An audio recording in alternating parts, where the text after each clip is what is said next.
చక్కగా ప్రదక్షిణ చేయడం మొదలుపెట్టి ధ్వజస్తంభం దగ్గర నుంచి మొదలుపెట్టి ఆ పైన ఉన్నటువంటి శిఖరానికి నమస్కారం చేసుకుని మన సరస్సు ద్వారా చక్కగా 7 వరకు ఎంతమందిగా ఇస్తామో 9 వరకు గడిపి ఇంటి పెట్టుకుని 7 వరకు ఎలా నడుస్తుందో అలా చేయాలి. ప్రదక్షిణ కరువులు మెచ్చుకుంటూ ప్రదక్షిణ చేయకూడదు.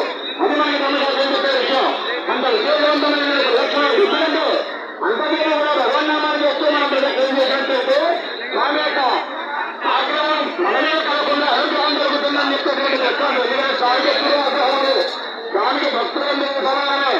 ఒక రేటు ఎక్కువ ప్రేమ, ఒక రేటు తక్కువ ప్రేమ ఉండదు. కానీ మన సంతోషం మన మనస్సు చేస్తాడు.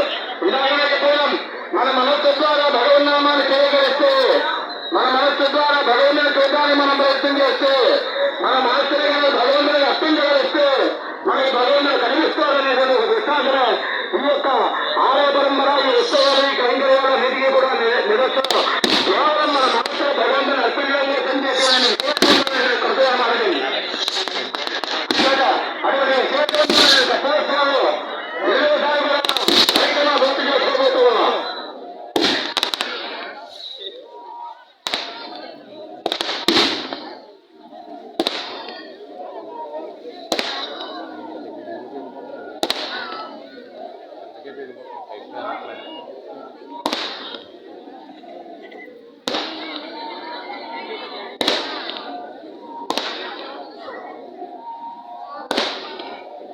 ఈ భూమంతా కూడా సూర్యుడి మీద ఆధారపడి ఉంటుంది.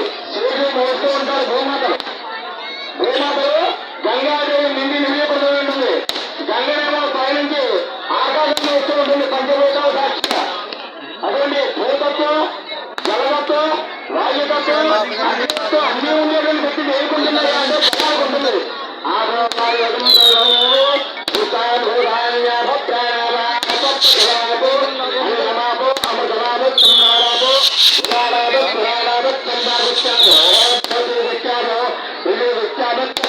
సర్వా